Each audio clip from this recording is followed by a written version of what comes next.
Students, कैसे हैं आप सब? होप सब अच्छे होंगे। जैसा कि हमने अपनी लास्ट वीडियो के अंदर strategies for rural market start किया हुआ था, उसका कुछ एक स्ट्रैटेजीज़ हमने डिस्कस करी थी। आज इस वीडियो लेक्चर के थ्रू हम रिमेनिंग जो स्ट्रैटेजीज़ हैं वो डिस्कस आउट करके अपना चैप्टर ये वाला वाइंड अप कर देंगे। तो चलिए करते हैं स्टार्ट।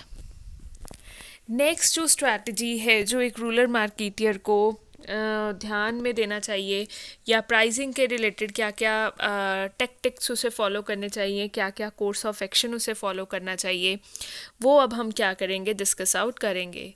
तो प्राइसिंग होता क्या है? बेसिकली जो प्राइस होता है that represents the market value of product और सर्विस। किसी भी प्रोडक्ट की मार्केट वैल्यू या किसी भी सर्विस की जो मार्केट वैल्यू है, ठीक है, वो कौन रिप्रेजेंट करता है? उसका price. Price is a starting of marketing strategy. जो प्राइसिंग है वो किसी भी मार्केटिंग स्ट्रैटेजी का स्टार्टिंग है। और जो भी हमें प्राइसिंग स्ट्रैटेजी फॉर्मुलेट करनी है, ठीक है, वो मतलब कि एक मार्केटियर को ऐसे चूज़ करनी चाहिए कि प्रॉपर कस्टमर्स के, आप कह लीजिए कि विद इन मार्केटियर के हित में भी हो और कस्टमर ग्रुप के भी, कंज्यूमर ग्रुप के भी हित में हो। अब इन्होंने बताया है कि जो भी प्राइसिंग स्ट्रैटेजी है, ठीक है, जब भी आप फॉर्मुलेट कर रहे हो उसे 3 टेस्ट ऑफ इफेक्टिवनेस से पास ऑन होना है। वो 3 टेस्ट ऑफ इफेक्टिवनेस कौन कौन से हैं? First one is it is in the tune with expectation of customers. जब भी आप प्राइसिंग स्ट्रैटेजी फॉर्मुलेट कर रहे हैं, आपको चेकआउट करना है कि जो भी आपने प्राइस अपने प्रोडक्ट या सर्विस का डिसाइड किया है, क्या वो कस्टमर्स की एक्सपेक्टेशंस के अकॉर्डिंगली है कि नहीं है। Next is second, it is consistence with the other piece of marketing strategy. जितने भी दूसरे पीस हैं, जैसे प्राइस हो गया, प्रमोशन हो गया, क्या उनके अकॉर्डेंस है कि नहीं है। ऐसा भी ना हो कि आप प्राइस बहुत ही कम कर दें कि आपको नुकसान हो जाए। आप बाकी के भी जो डिफरेंट पीस हैं उनके साथ उनको भी प्रॉपरली फुलफिल नहीं कर पा रहे because of that particular price. Third is it is competitive enough to give the target market share. और प्राइस इतना होना चाहिए कि आपने जो भी अपना शेयर डिसाइड किया हुआ है, जो भी आपका टारगेट शेयर है, आप उसको इजीली क्या कर सको, अचीव कर सको। Next is rural pricing strategies. क्या क्या रूरल प्राइसिंग स्ट्रैटेजीज़ हैं जो एक मार्केटियर को ध्यान में रखनी चाहिए जब भी when he is going to frame pricing और when he is going to fix the price for his product and services which he is going to sell out the same in the rural areas। तो जब भी वो rural areas में product and services को sell out करने जा रहा है, तो उसे कौन कौन से पॉइंट्स को ध्यान में रखना चाहिए ताकि एक परफेक्ट प्राइसिंग स्ट्रैटेजी वो फॉर्मुलेट कर सके। So first one is low price point. Low price point में उन्होंने क्या बताया है कि as we all know that कि majority of the rural people are the daily wage earners. जो मेजॉरिटी है रूरल पीपल की वो कैसी है कि उसमें डेली वेज अर्नर्स आ जाते हैं, ठीक है। आपको मालूम ही है जो उनकी इनकम ग्रुप होती है वो डेली बेसिस पर डिपेंड करती है कि हाँ उनको दिहाड़ी लगी तो उन्हें उनका वेजेस पर्टिकुलर डे के मिल जाएंगे। या एग्रीकल्चरिस्ट होते हैं जिनकी इनकम क्या होती है, सीजनल होती है, तो उन्हें क्या करना पड़ता है, डेली बेसिस पर ही क्या करते हैं, वो प्रोडक्ट्स वगैरह क्या करते हैं, बाय करते हैं, क्योंकि जो उनकी अर्निंग्स होती हैं वो क्या होती हैं, लिमिटेड होती हैं। तो कंपनीज़ को लो प्राइस पैक्स क्या करने चाहिए, इंट्रोड्यूस करने चाहिए ताकि उनकी जो डेली बास्केट है, जो डेली उन्होंने परचेजेस करनी है, वो उस डेली इनकम के अंदर ही वो क्या कर ले, बाय कर ले। जैसे ऑयल्स वगैरह हो गए या मसाला वगैरह हो गए, इनकी भी छोटी पैकिंग्स होनी चाहिए। बड़े डिब्बियों जो बड़ी होती हैं पैकेजेस, उनके अंदर ना करके जो छोटे सैशेस होते हैं उनमें पैकेजिंग होनी चाहिए, चाहे मसाले हो गए चाहे ऑयल वगैरह हो गए, ठीक है। तो इस तरह से क्या होगा, वो ईज़िली अफोर्ड कर पाएंगे। Next is low cost packaging. We all know that जैसे जैसे हम पैकेजिंग में मटेरियल अच्छा करते जाएंगे, पैकेजिंग में अट्रैक्टिवनेस इंक्रीज़ करते जाएंगे, ठीक है, उतनी ही हमारी नो डाउट प्रोडक्ट की कॉस्ट भी इन्हांस और इंक्रीज़ होती ही है। तो हमें क्या करना है कि अपनी पैकेजिंग की रूरल एरिया के लिए पैकेजिंग कॉस्ट भी हमें लिमिटेड रखनी है, ठीक है। पैकेजिंग इतनी ज़्यादा सोफिस्टिकेटेड करने की ज़रूरत नहीं है, because we all know that कि रूरल एरिया के लोग जो हैं उसमें मीडियोकर इनकम वाले आते हैं, ठीक है। तो वो जो भी फैंसी एक्सटर्नल अपीयरेंस है उससे अट्रैक्ट नहीं होते, उन्हें क्वालिटी मैटर करती है, ठीक है। एंड लोअर प्राइस के ऊपर दे वांट हाई क्वालिटी। तो हम तभी एक चीज़ कर पाएंगे अगर हम अपनी पैकेजिंग कॉस्ट भी कम रखेंगे। नेक्स्ट कम्स दी रिलायबल रीयूजेबल पैक्स। हमें पैक्स ऐसे भी करने चाहिए ताकि जो भी हम अपना मटेरियल पैक कर रहे हैं, प्रोडक्ट्स एंड सर्विसेज को जिन भी चीज़ों में पैक कर रहे हैं, ठीक है, वो कोशिश करें ऐसे प्रोडक्ट्स ऐसे पैक्स में पैक किया जाए ताकि उन पैक्स को दोबारा से रूरल एरिया के पीपल क्या कर सके, रीयूज़ कर सके। जैसे ऑयल्स को हम टीन्स में या कैंस में कर सकते हैं ताकि उन टीन्स और कैंस को वो दोबारा से फ्यूचर में यूज़ कर सके, चाहे वाटर को स्टोर करने के लिए हो गया या मिल्क वगैरह रखने के लिए वो उसका इस्तेमाल कर सकें। Next comes highlight value not price. जब भी आप रूरल एरिया के लोगों के लिए प्रोडक्ट लॉन्च कर रहे हैं तो प्रोडक्ट जब भी लॉन्च कर रहे हैं तो प्राइस को हाईलाइट ना कीजिए, वैल्यू को हाईलाइट कीजिए। जैसे we can take the example of Hero Honda motorcycles. Why Hero Honda motorcycles are popular in rural areas? क्योंकि जो कंपनी है वो हाईलाइट करती है फीचर, जैसे माइलेज बहुत ज़्यादा है और मेंटेनेंस कॉस्ट इसकी लो आती है। नो प्राइस को वो कभी भी नहीं कहते कि जो हमारी बाइक है वो 60,000 की है 70, नहीं, वो उसके जो भी फीचर्स हैं उनको क्या करते हैं, हाईलाइट करते हैं। नेक्स्ट कम्स दी कॉइनेज प्राइजिंग। ये भी स्ट्रैटेजी बहुत ज़्यादा यूज़ हो रही है रूरल मार्केट के अंदर, but for the FMCG products. FMCG products कौन से होते हैं? Fast moving consumer goods. तो इसके अंदर भी जैसे कोल्ड ड्रिंक्स हो गए, बिस्किट्स हो गए, ये सब हमारे FMCG गुड्स के अंदर होती है जो बहुत जल्दी कंज्यूम हो जाते हैं। तो इसके अंदर कॉइनेज प्राइजिंग को बहुत ज़्यादा companies as a strategy use कर रही हैं। कॉइनेज प्राइसिंग के अंदर बेसिकली क्या होता है कि वो जो बड़ी छोटी डिनोमिनेशन कॉइन्स की डिनोमिनेशन में क्या करते हैं, अपने प्रोडक्ट का प्राइसिंग करते हैं ताकि चेंज वगैरह की प्रॉब्लम लोगों को ना आए। ऐसा नहीं करते कि हाँ भी कुछ हाई अमाउंट का या ऐसे अमाउंट का प्रोडक्ट रख दिया कि लोगों को चेंज वगैरह की प्रॉब्लम आए, नहीं।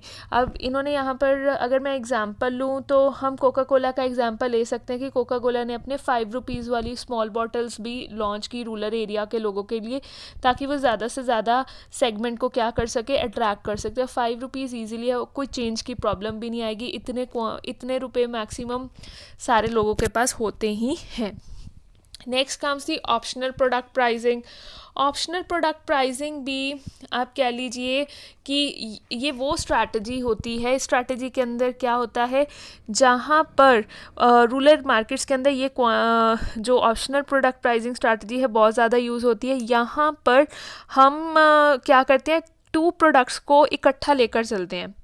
It is a strategy. ये वो स्ट्रैटेजी होती है जहाँ पर मार्केटियर फिक्स करता है प्राइस मेन प्रोडक्ट का एंड इट्स एक्सेसरी टुगेदर। मतलब कि 2 प्रोडक्ट्स का कॉम्बो लेकर चलते हैं और मेन प्रोडक्ट्स और उसकी एक्सेसरीज इकट्ठे लेकर चलते हैं। लेकिन यहाँ पर जो मेन प्रोडक्ट होता है उसका प्राइसिंग कम होता है, लेकिन एक्सेसरीज का प्रोडक्ट क्या होता है, प्राइस क्या होता है, ज़्यादा। जैसे बड़ा कॉमन एग्जांपल है ऑल आउट। अगर ऑल आउट की मशीन की बात की जाए वो कम होती है, लेकिन उसका जो रीफिल पैक होता है, जो लिक्विड साथ में आता है, उसकी कॉस्ट क्या होती है, ज़्यादा होती है। तो इस तरह की ऑप्शनल प्रोडक्ट प्राइसिंग स्ट्रैटेजी भी इस्तेमाल की जाती है लोगों के अंदर ताकि ज़्यादा से ज़्यादा अपने प्रोडक्ट की डिमांड को इंक्रीज़ किया जाए। क्योंकि पता है ऑल आउट सभी को चाहिए होती है हर घर में, क्योंकि मॉस्किटोज़ बहुत ज़्यादा होते हैं। अगर हम समर्स की भी बात करें तो वो क्या करेंगे, मशीन की कॉस्ट। अब मशीन तो लोगों ने बाय कर ही ली, लेकिन अब उसके अंदर डालने के लिए जो सामान है वो तो चाहिए ही होगा, उसका प्राइस क्या कर दिया, हाई कर दिया, और वो मशीन की कॉस्ट उसमें क्या कर दी, कवर अप कर दी। नेक्स्ट का C product bundle pricing strategy. और जो स्ट्रैटेजी एक मार्केटर यूज़ कर सकता है that is product bundle strategy. Product bundle pricing क्या है? It is a combination of several products and then offering the bundle at reduced price. हम क्या कर देते हैं, कॉम्बो बना देते हैं सेवरल प्रोडक्ट्स का, और वो जो बंडल होता है, वो जो कॉम्बो होता है, वो कम दरों के ऊपर हम क्या कर सकते हैं, बेच सकते हैं। कंपनीज इस तरह की स्ट्रैटेजी मोस्टली आप कह लीजिए फेस्टिव सीज़न हो गया या फेस्टिव सीज़न वगैरह के टाइम पर क्या करती है, इस्तेमाल करती है। नेक्स्ट कम्स दी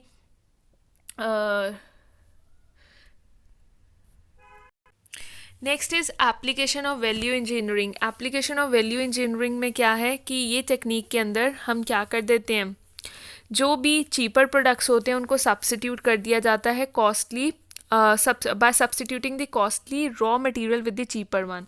मतलब जहाँ पर भी लागत, किसी चीज़ में, कोई चीज़ में लागत बड़ी ज़्यादा आ रही है तो हम उसकी लागत को किस तरह से रिड्यूस कर देते हैं, चीपर मटेरियल इस्तेमाल करके। चीपर का ये मतलब नहीं है कि घटिया क्वालिटी का, चीपर का मतलब है कि उस सामान को के साथ रिप्लेस करेंगे जिसकी वैल्यू सेम ही देगा, क्वालिटी सेम ही देगा। जैसे एग्जांपल के तौर पर हम ले सकते हैं, आजकल दो तरह के पनीर मार्केट में आते हैं। एक तो आता है मिल्क फैट से जो बना होता है पनीर, वो वाला।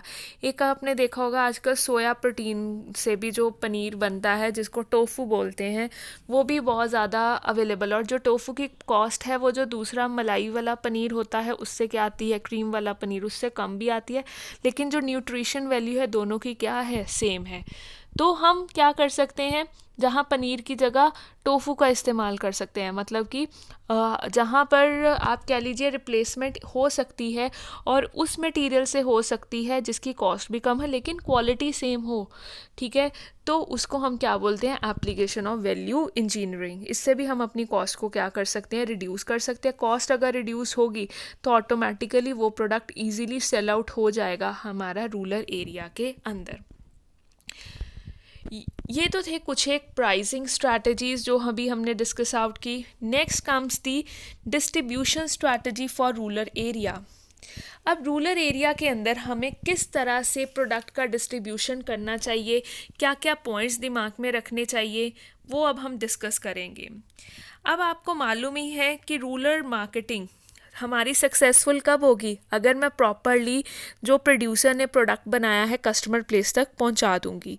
तो central to the success of rural marketing strategy, कि जो भी रूरल मार्केटिंग स्ट्रैटेजी का आप कह लीजिए मेन एम है, मेन गोल है, वो क्या है, कस्टमर सेटिस्फेक्शन, कस्टमर तक प्रोडक्ट पहुंचाना। वो किसकी हेल्प से पहुंचा सकते हैं, only with the help of distribution. So distribution क्या है, is the most important variable in the marketing plans. Marketing plan के अंदर डिस्ट्रीब्यूशन क्या है, बहुत इंपॉर्टेंट रोल प्ले करता है। Most consumer goods manufacturers in the country, because managing such a massive cell and distribution network is a huge task, as we all know that कि जो rural market है वो बहुत बड़ी है, ठीक है। तो इतनी सारी सेल्स को हैंडल करना इजी टास्क नहीं है। तो अब हम वो सारे पॉइंट्स को डिस्कस आउट करेंगे, इस ह्यूज नेटवर्क को किस तरह से हम इजीली बैलेंस करके लेकर चल सकते हैं।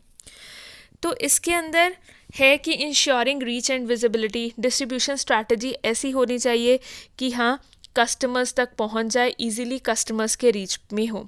Reaching up to mandis, towns, semi urban centres, अपने प्रोडक्ट्स को हम मंडीज़ तक पहुंचा सकते हैं, टाउन और जो भी सेमी अर्बन सेंटर्स हैं वहां तक पहुंचा सकते हैं, ताकि वहां से इजीली कस्टमर के प्लेस तक प्रोडक्ट्स पहुंच सकें।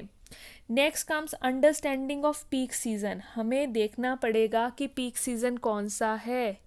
हर रूरल एरिया में डिफरेंट पीक सीज़न होगा, तो उसके अकॉर्डिंगली हमें चेकआउट करना पड़ेगा और उसके अकॉर्डिंगली ही हमें अपनी सप्लाई इंक्रीज़ करनी पड़ेगी उस पीक सीज़न के टाइम, क्योंकि उस पीक सीज़न में जो लिक्विडिटी होगी रूरल एरिया के पीपल्स की बहुत ज़्यादा होगी।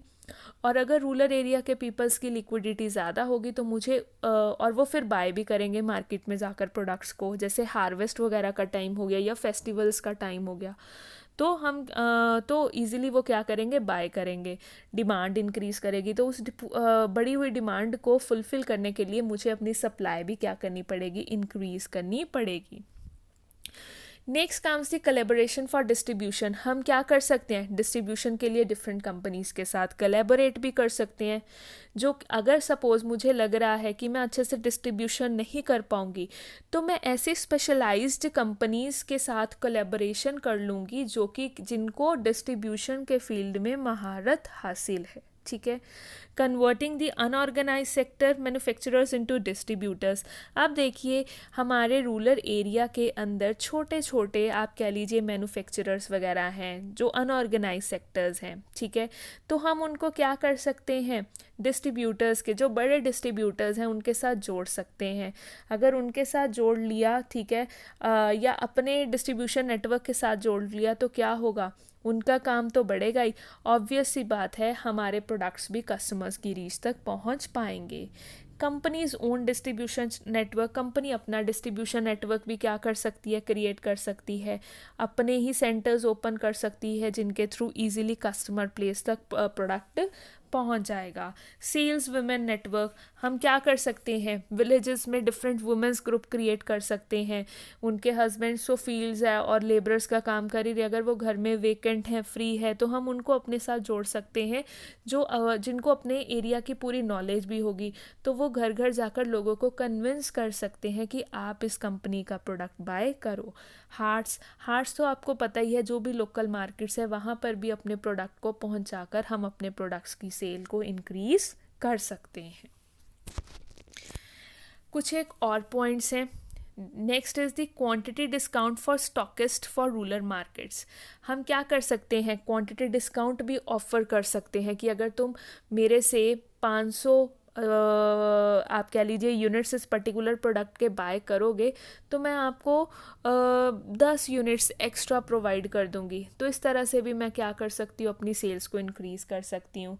जॉबर्स को भी हम क्या कर सकते हैं, अपॉइंट कर सकते हैं। जॉबर्स क्या होते हैं, जो भी मोबाइल ट्रेडर्स होते हैं जो घर घर जाकर क्या करते हैं, प्रोडक्ट्स को क्या करते हैं, बेच सकते हैं, मोटिवेट कर सकते हैं। उनको अपने साथ क्या कर सकते हैं, जोड़ सकते हैं और रूरल कंज्यूमर्स को इन्फॉर्म करवा सकते हैं कि आप इस पर्टिकुलर कंपनी का प्रोडक्ट बाय करो। और आपको मालूम ही है इंटरनेट तो है ही है, अब नो डाउट हमारा रूरल इंडिया भी लिटरेट हो ही जा रहा है डे बाय डे। तो इंटरनेट की सहायता से भी हम क्या कर सकते हैं, जैसे अपनी कुछ हमने वेबसाइट ही ओपन कर ली कि डायरेक्टली लोग वहाँ पर क्या कर सकते हैं, ऑर्डर प्लेस कर सकते हैं और हम उनको डिस्ट्रीब्यूट कर सकते हैं।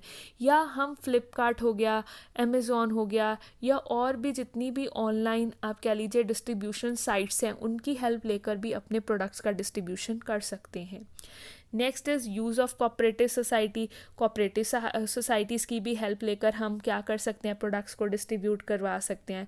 पब्लिक डिस्ट्रीब्यूशन सिस्टम की भी हेल्प से हम क्या कर सकते हैं, डिस्ट्रीब्यूशन करवा सकते हैं अपने प्रोडक्ट्स का रूरल इंडिया के अंदर। Next comes the promotional strategies for rural areas. Promotional strategies, no doubt literacy rate past few decades में इंक्रीज़ हुआ है रूरल एरियाज़ में। लोग अवेयर हो रहे हैं, लोग इन्फॉर्म्ड हो रहे हैं, बट स्टिल एक मार्केटियर को प्रमोशनल स्ट्रैटेजीज़ फॉर्मुलेट करनी पड़ेगी, चाहे वो अर्बन एरिया के लिए प्रोडक्ट्स बना रहा है चाहे रूरल के लिए बना रहा है, तो ताकि लोगों को अच्छे से प्रोडक्ट की जानकारी दी जा सके। तो एक मार्केटियर कौन कौन सी डिफरेंट प्रमोशनल स्ट्रैटेजीज़ यूज़ कर सकता है रूरल एरिया के अंदर, तो उनके बारे में हम एक शॉर्ट डिस्कशन करते हैं। First comes the mass media. Mass media का इस्तेमाल करके लोगों तक कम्युनिकेट किया जा सकता है प्रोडक्ट के बारे में। मास मीडिया के अंदर हमारे पास टेलीविज़न आ जाता है, रेडियो आ जाता है, सिनेमा आ जाता है। इनकी सहायता से भी प्रोडक्ट की नॉलेज, प्रोडक्ट की इन्फॉर्मेशन लोगों तक पहुंचाई जा सकती है। नेक्स्ट कम्स दी आउटडोर मीडिया। आउटडोर मीडिया के अंदर हमारे पास आ जाती हैं वॉल पेंटिंग्स। वॉल पेंटिंग्स दीवारों पर प्रॉपर परमिशन लेकर ही, ये नहीं कि किसी के घर की दीवार पर आपने जाकर पोस्टर बना दिया एक पर्टिकुलर प्रोडक्ट का, नहीं, प्रॉपर गवर्नमेंट अथॉरिटी से परमिशन लेकर जहाँ पर भी गवर्नमेंट ने स्पेसिफाई किया है कि आप इस पर्टिकुलर एरिया में पेंटिंग ड्रॉ कर सकते हैं, वहीं पर जाकर आप वॉल पेंटिंग्स के थ्रू भी लोगों को प्रोडक्ट के बारे में अवेयर करवा सकते हैं। वीडियो वैन्स में भी आपने देखा होगा, एक वैन है उसके पीछे जैसे मोबाइल्स के अंदर आपने देखा होगा वीडियो वैन्स का बहुत ज़्यादा है कि अगर कोई भी नया मॉडल वगैरह लॉन्च होता है तो वो वीडियो वैन्स लेकर जगह जगह जाते हैं, जहाँ पर पीछे एक प्रॉपर वीडियो चल रही होती है जो लोगों को उस प्रोडक्ट के बारे में क्या करवाती है, अवेयर करवाती है। रूरल गेम्स के माध्यम से भी हम क्या कर सकते हैं, लोगों को अवेयर करवा सकते हैं एक पर्टिकुलर प्रोडक्ट में। अगर कोई स्पोर्ट्स मेला वगैरह लगा है किसी पर्टिकुलर एरिया में या वहाँ का कुछ फेमस है, तो उस मेला वगैरह में जाकर, उन गेम्स वगैरह में जाकर भी लोगों को अवेयर करवाया जा सकता है। आउटडोर मीडिया हो गया। आउटडोर मीडिया में और आता है primary health centre. Primary health centre जो विलेजेस में होते हैं, वहाँ पर भी आप कह लीजिए लोग आते जाते हैं, तो वहाँ पर भी हम क्या कर सकते हैं, लोगों को बता सकते हैं कि ये पर्टिकुलर प्रोडक्ट आया है तो आप बाय करके इसका फ़ायदा उठा सकते हैं। स्कूल्स में भी no doubt day by day rural area के पीपल अपने बच्चों को स्कूल वगैरह भेज रहे हैं, तो स्कूल वगैरह में जाकर भी हम बच्चों को अवेयर करवा सकते हैं प्रोडक्ट के बारे में। जैसे कोलगेट वगैरह ने कैंपेन स्टार्ट किया, तो वो विलेजेस में जाकर स्कूल्स में प्रॉपर टीथ क्लीनिंग के बारे में क्या करते हैं, प्रॉपर बच्चों को अवेयर करवाते हैं। नेक्स्ट कम्स दी अनकन्वेंशनल मीडियाज़। अनकन्वेंशनल मीडियाज़ के अंदर आ जाते हैं कि हम मेलाज हो गए, हार्ट्स हो गए, जो भी इनकी लोकल मार्केट्स हो गई हैं, या किसी भी तरह का आप कह लीजिए फेट कहीं लगी हुई है, या किसी भी तरह का मेला वगैरह है, फेयर है, वहाँ पर जाकर भी हम क्या कर सकते हैं, स्टॉल्स वगैरह ओपन करके अपने प्रोडक्ट का प्रमोशन कर सकते हैं। स्पेशल कैंपेन चलाकर भी हम क्या कर सकते हैं, प्रोडक्ट का बारे में लोगों को अवेयर करवा सकते हैं। Next is personal selling and opinion leaders. Personal selling के थ्रू भी, ठीक है, मतलब कि हम अपने क्या कर देंगे, सेल्समैन अपॉइंट कर देंगे जो विलेजेस में डोर टू डोर स्टेप जाकर, या मैंने अभी आपको बताया था कि हम वुमेन ग्रुप्स भी क्रिएट कर सकते हैं जो घर घर जाकर क्या कर सकते हैं, लोगों को अवेयर करवा सकते हैं कि ये पर्टिकुलर कंपनी ने ये पर्टिकुलर प्रोडक्ट आप सबके लिए लॉन्च किया है, उसके फ़ायदे बता सकते हैं, और अगर वो कन्विंस हो जाते हैं तो उनको वो प्रोडक्ट बेच भी सकते हैं। लास्ट इज़ फोक मीडिया के थ्रू क्या हो जाएगा, जैसे पपेट शो करके, जो भी पपेट वाले शो करके हम लोगों को पपेट शो ऑर्गेनाइज करके उसके थ्रू भी प्रोडक्ट अवेयरनेस करवा सकते हैं। किसी भी तरह का आप कह लीजिए तमाशा हो गया, कोई नौटंकी होगी, इसके थ्रू भी हम क्या कर सकते हैं, लोगों को अवेयर करवा सकते हैं अपने प्रोडक्ट्स के बारे में। Next comes the hiring strategy में देखिए क्या है कि मोस्ट ऑफ द केसेस, देखिए कई हायरिंग स्ट्रैटेजी में होता क्या है कि अगर नो डाउट मैक्सिमम जो कंपनीज़ होती हैं वो अर्बन बेस्ड कंपनीज़ होती हैं, अर्बन बेस्ड मार्केटियर्स होते हैं जो रूरल एरिया में जाकर क्या करते हैं, प्रोडक्ट्स को लॉन्च कर रहे हैं। बट आपको मालूम ही है, अगर अर्बन एरिया के लोगों को वो रूरल एरिया में लेकर जाते हैं तो अर्बन एरिया के लोगों के लिए मुश्किल है रूरल एरिया में जाकर प्रोडक्ट्स को बेचना, क्योंकि दोनों एरियाज़ के आप कह लीजिए माहौल में काफ़ी अंतर है। तो जो होल प्रोसेस है, hence the whole process of reaching out to the rural markets can be made effective। तो जो होल प्रोसेस है रूरल एरिया तक पहुंचने का, उसको हम स्ट्रीमलाइन कर सकते हैं, उसको इफ़ेक्टिव कैसे बना सकते हैं कि हम अगर रूरल एरिया के लोगों को ही क्या कर लें, इस काम में इन्वॉल्व कर लें, हायर कर लें, ताकि रूरल एरिया के लोगों का रोज़गार भी लोगों को मिले, एम्प्लॉयमेंट अपॉर्चुनिटीज़ इंक्रीज़ हों रूरल एरिया में। जैसे अगर मैंने पर्सनल सेलिंग करवानी है या और भी जितने भी काम है, मैं ये ना कहूँ कि मैं अर्बन एरिया से ही सारी की सारी वर्कफोर्स को उठाऊँ, नहीं, मुझे अगर काम रूरल एरिया में जाकर करना है तो मुझे वहीं से हायर करना पड़ेगा। तो ताकि एक तो रूरल एरिया के लोग उस पर्टिकुलर इन्वायरमेंट से बहुत अच्छे से अवेयर्ड होंगे, प्लस वहाँ के लोगों का रोज़गार भी क्या होगा, इंक्रीज़ होगा, एम्प्लॉयमेंट अपॉर्चुनिटी इंक्रीज़ होगी, जिससे कि वहाँ पर लोगों की इनकम लेवल में राइज़ होगा, पर कैपिटा इनकम में राइज़ होगा, और स्टैंडर्ड ऑफ लिविंग इंक्रीज़ होगा, वहाँ के लोगों का अवेयर होंगे वो काफ़ी चीज़ों के लिए। तो फ़ायदा यही है। हाँ, कम मार्केटियर तभी फ़ायदे में ज़्यादा रहेगा अगर वो रूरल एरिया के लोगों को ही क्या करता है, अपॉइंट करता है। और जो लास्ट स्ट्रैटेजी है वो है सोशल स्ट्रैटेजी। सोशल स्ट्रैटेजी का क्या मतलब है? नो डाउट हम मार्केटिंग तो कर रहे हैं अपने प्रोडक्ट की रूरल एरिया में जाकर, बट मार्केटिंग के साथ साथ हमें सोशल कॉज भी करना चाहिए। सोशल कॉज का मतलब क्या है? वहाँ की सोसाइटी का, रूरल एरिया के लोगों का भला भी करना चाहिए, क्योंकि रूरल एरिया के लोग अगर देखा जाए अभी भी प्रॉपरली डेवलप नहीं है अर्बन एरिया के लिए। तो एक मार्केटियर अगर वहाँ जाके अपना फ़ायदा करने की सोच रहा है कि वहाँ प्रोडक्ट बेचेगा और प्रॉफिट अर्न करेगा, ऐसा नहीं है। उसे वहाँ का सोशल कॉज भी देखना चाहिए, वहाँ की सोसाइटी का भला करना चाहिए। और वो भला कैसे कर सकता है? जैसे वहाँ पर एम्प्लॉयमेंट अपॉर्चुनिटीज़ जनरेट करके, उसके अलावा एजुकेशन प्रोग्राम्स वो ऑर्गेनाइज कर सकता है एनजीओ वगैरह के साथ पार्टनरशिप में। और उसके अलावा लोगों को प्राइमरी एजुकेशन के लिए, विलेजेस के अंदर प्राइमरी एजुकेशन के लिए इनकरेज कर सकता है। तो स्टूडेंट्स, ये थी सारी की सारी स्ट्रैटेजीज़ फॉर रूरल मार्केटिंग जो एक मार्केटियर को फॉलो करनी चाहिए। ठीक है, जब भी वो एक अपना कोर्स ऑफ एक्शन क्या कर रहा है, प्लान आउट कर रहा है, इन पॉइंट्स को कंसिडर करना चाहिए। अगर स्टूडेंट्स आपको इस चैप्टर में किसी भी तरह की प्रॉब्लम है तो आप कमेंट सेक्शन में कमेंट कर कर अपनी क्वेरी ले सकते हैं। तो आज के लिए बस इतना ही। मिलते हैं अपनी नेक्स्ट वीडियो के अंदर with a new chapter of rural marketing. Till then, happy learning and keep revising.